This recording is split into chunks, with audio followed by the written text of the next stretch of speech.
Catch me talking about Rey again after the Rise of Skywalker. How you get so big get you hold of this kind?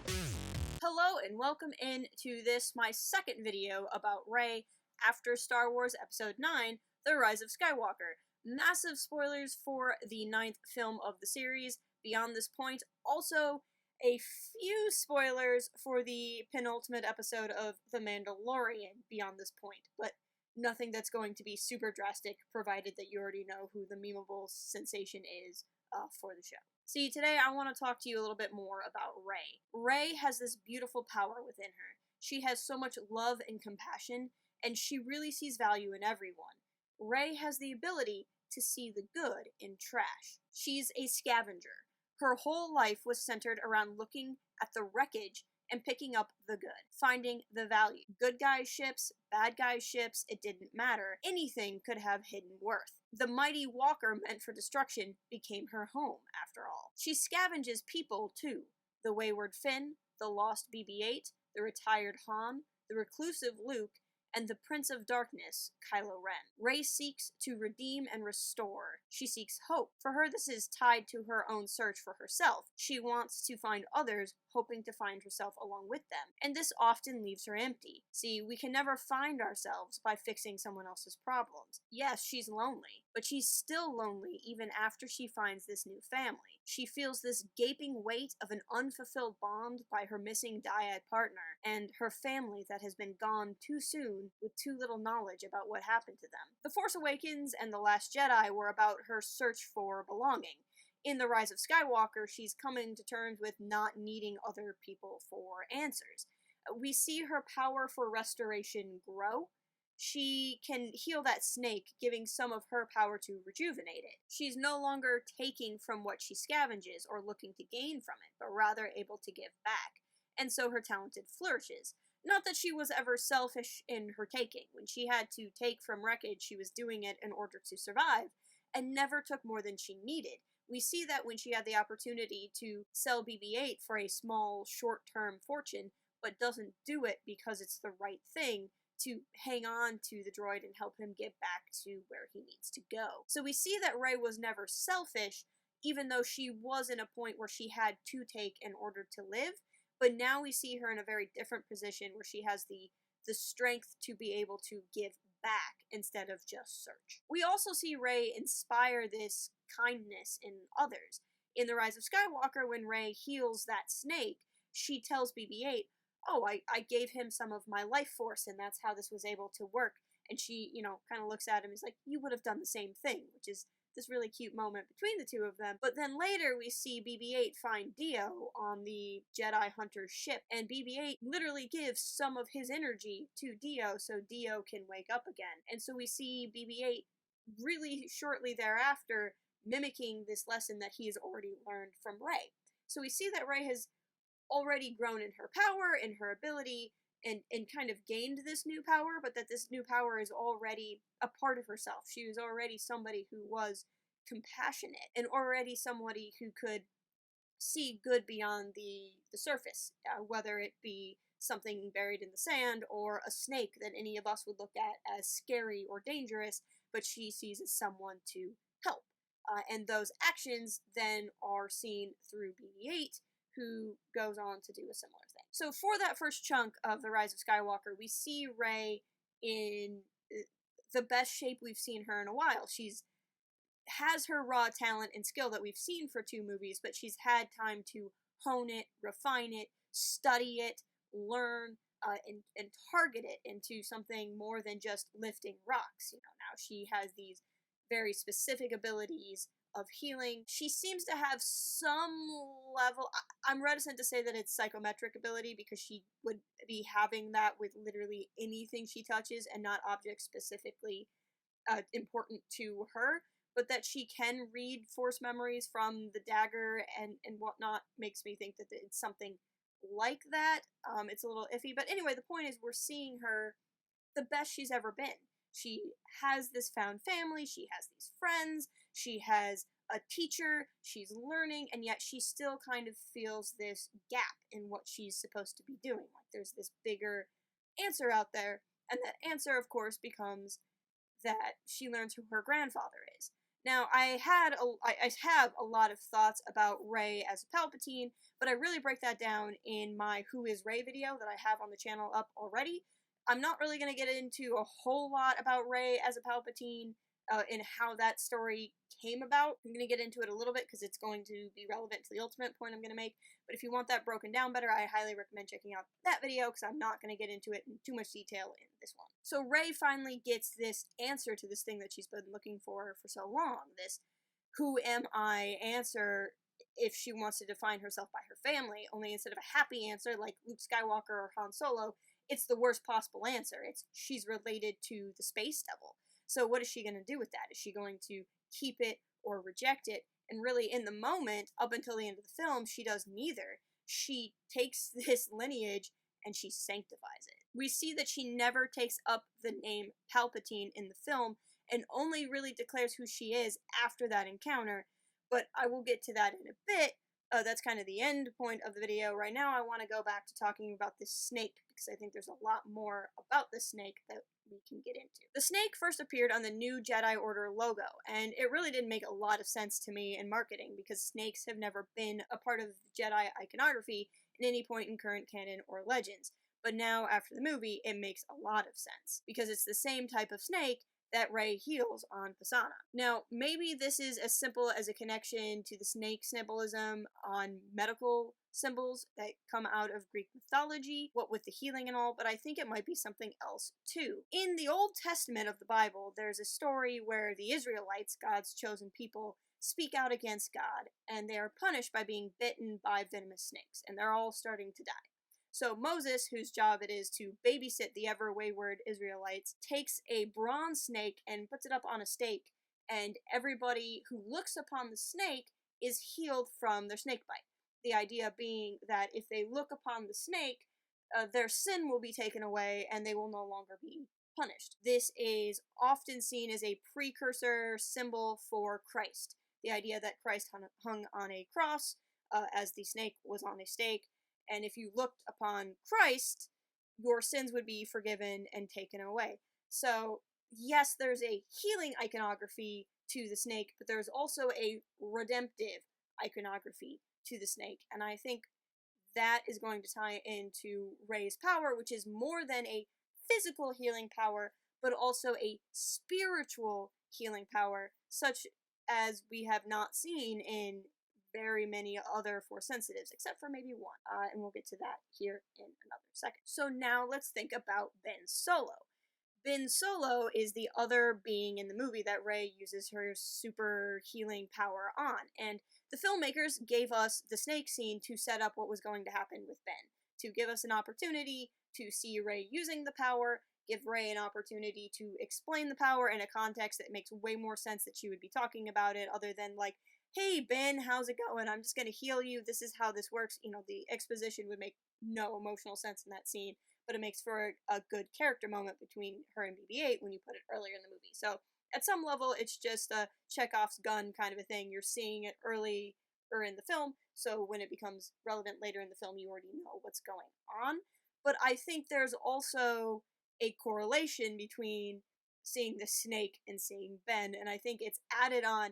I don't know if this is intentional or not, but if you go back to The Last Jedi, there's a point where Rey and Kylo are having, I think it's their second Force Skype, and she calls him a murderous snake. So now there's all this connection to Ben with this snake, and being a snake, and this snake having this redemption aspect to it, with also this punishment aspect to it, so along with this healing aspect, so there's just a whole lot going on there within that scene itself. And this is a scene that I want to break down more in depth, but for the sake of this video, I think it's important that Rey stabs Kylo with his own saber. She could have used hers, she still has hers, but as Kylo is sensing his mother and kind of on the road to becoming Ben again, he drops his saber, Rey grabs that one, and that's the one she uses to stab him, and stabs him in the exact same place where he stabbed his father. So it's the same wound with the same weapon. Here, Rey is basically targeting Kylo with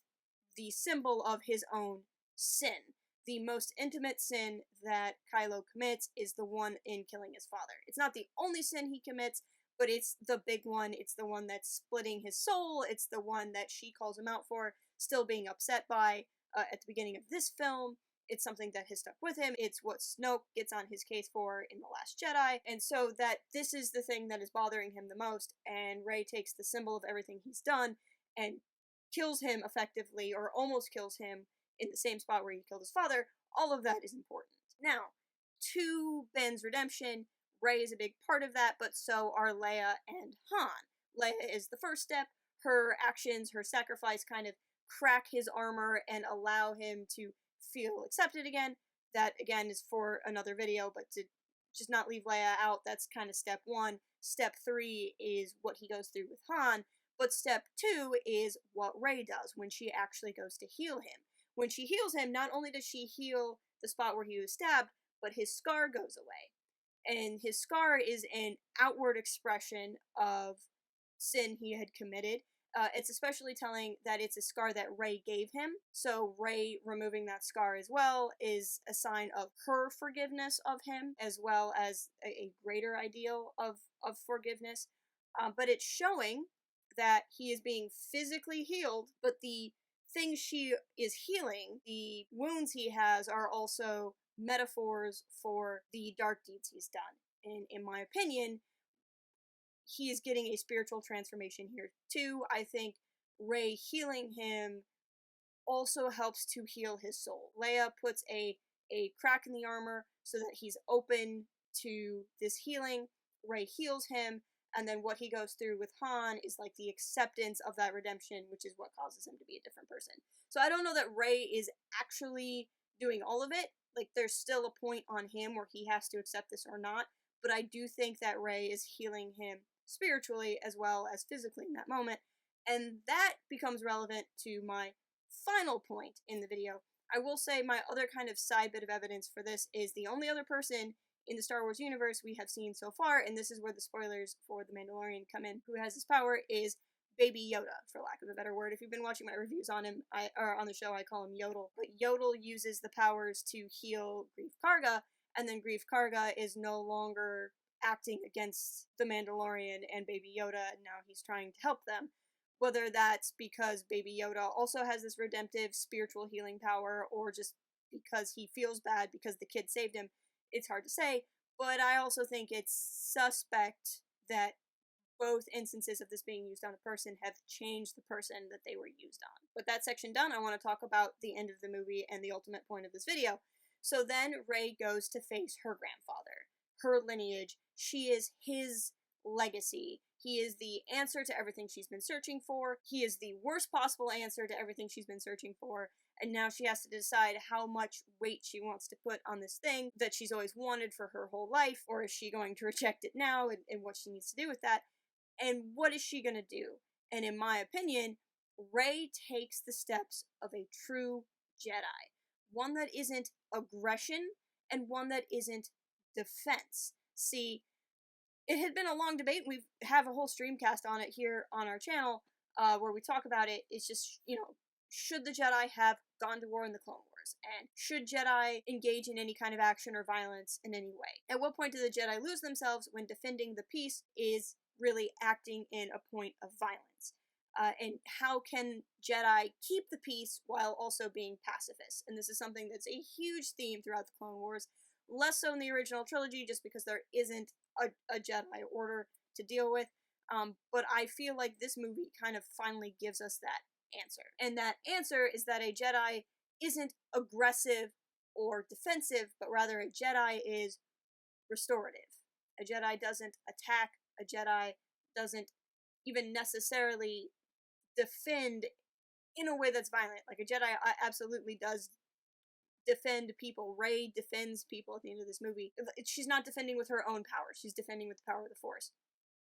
But what she is really doing is acting in such a way that restores balance, that brings about the will of the Force. It's something that is entirely outside of herself. And let me explain. See, Rey doesn't really attack Palpatine at any point in time in the final confrontation.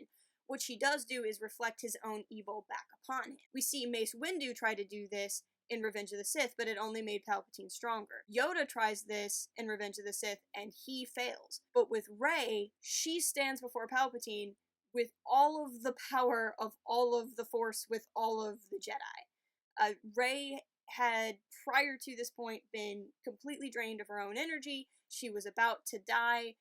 Palpatine had taken everything from her. She's lying on the ground, helpless, watching her friends die in space, and that's when she starts chanting, "Be with me, be with me." And the power that fills her is not her power, and it's not Palpatine's power. Palpatine has just sucked her dry of any part of herself. If it's the Palpatine in her with the Skywalker and Ben that create this dyad, and Palpatine has just charged himself off of that, there's not a lot of Palpatine left in her at this point. I do think that their bond would have recharged over time, but that's for neither here nor there. The point is, she had no power left in herself as she lies on the floor. She goes to commune with the Force, and the Force fills her. So the power that she has when she's standing against Palpatine is pure light side, and it is being completely channeled by the other Jedi. Rey is a conduit, a pure conduit for the light side of the Force. She has done what every Jedi ought to do, truly, if they are following the Force, which is to completely let go of themselves. She has nothing left to give. She has nothing to give the Force. She is a literal empty vessel, and the Force fills her, and that is the being that stands against Palpatine. And that is what a Jedi truly should be, and maybe they shouldn't have to be drained of their life force to get to that point. But a true Jedi is somebody who completely empties themselves and lets the Force flow through them so that the will of the Force is achieved. So that is how she defeats Palpatine. She has completely rejected and lost all of her flesh self. It is her spiritual self that stands against him. But what does the rejection of the physical and the embracing of the spiritual have to do with all that snake stuff that I was talking about before? To get to that point, let's talk a little bit about Ben. Ben's final act, showing that he'd found his way back to the light, redeemed, is doing what his grandfather couldn't. Saving the woman he loves by giving up part of himself. Vader was never able to save Padme because he had been consumed by the dark side. He was selfish. He sought to destroy others. He's like, I could kill the entire galaxy. I would kill the entire galaxy if it would save Padme. Ben says, I would die to save Rey. Ben does what his grandfather started. So now Rey has life from her bond. She is filled with the Force, but it's not her own life force. Unfortunately, Ben gives the last of what he has, which causes him to move on to the Force. And Rey died and was born anew. In a way, she has become this new person in the same way Ben had earlier in the film. So this is where the film leaves us, and this is a part of the film that a lot of people are struggling with, but I think this is the part of the film that is the most exciting to me, at least about Rey. See, now all the Skywalkers are dead. The galaxy has lost its saviors. The family that was meant to protect the galaxy instead set it on fire. And a family that did ultimately bring balance, but only after so much destruction. So Rey, in one more act of scavenging, takes on the name Skywalker, redeeming the name itself, redeeming the family itself. To me, the way the film expresses visually that Rey is redeeming the Skywalkers is the lightsaber she takes. She takes the twin lightsabers. They're Luke's and Leia's. Of course, Luke's green lightsaber is not in the film except for the flashback because Luke has dismantled it, but she takes the legacy saber and takes Leia's. And the legacy saber belonged to Anakin, belonged to Luke, and ultimately had been used by Ben. So it is a representation of those Skywalkers, and then Leia's lightsaber brings her into the mix. So when Rey is facing down and standing against Palpatine with all of the power of the Force behind her, she has the power of these lightsabers there, and it's as if she is carrying the Skywalkers with her in that final confrontation. Rey has cleansed the past of the two most powerful families in all of the galaxy so that the galaxy can start anew. Rey of Jakku was never a Palpatine in name. Her parents would never have given her that name, or she would remember it, and she never chose to take it up. She rejected her birthright for something that was more terrible and glorious than anything she could have ever dreamed of. She was the heir to the Empire. She was the empress of the ruins that she picked over every single day just to survive. She always sought for the good in the Refuge, but said no to unlimited physical power. She rejected the tangible and instead took on the legacy of every Jedi. She's the living embodiment of the light side of the Force. That's who she is. She took the name Skywalker not because she needed belonging, but because the Skywalkers needed belonging. She took Skywalker as her family name to help the people who would become the collateral of their own destruction. The Skywalkers were a chosen family. Anakin Skywalker was the chosen one, who was to bring balance to the Force, and he did. He says that to Rey in the Be With Me moment. Bring balance as I did. Anakin Skywalker absolutely brought balance to the Force, such as it was, but he did it in this dark way. I truly believe that there was a way Anakin could have brought balance that wasn't, I'm gonna burn the whole galaxy on my way there. But that's the choice he made. Luke had an opportunity to maintain balance, and instead fell away. Leia is certainly less guilty than the other members of her family, but still acted out of fear in letting go of her Jedi path. Ben fell away and helped to kind of bring back this imbalance, or at least fell prey to those who were bringing the imbalance back into the galaxy with Palpatine's return and with Snoke. Rey is the person that had this darkness within her because of her lineage. Rey is the person that, as much as Kylo could have fallen to the dark, he says to her, the dark side is in our nature, when he's pleading with her one final time on the Death Star to join him before he becomes Ben again. Rey could have given in to all of this, but she doesn't. So what does all of this have to do with each other? Rey is the person who could have been Empress of the Galaxy, and instead says no and becomes a true Jedi by absolutely giving up of her whole self to bring in this new spiritual person. When we see her at the end of the Rise of Skywalker, she is not a Palpatine, she is born anew herself.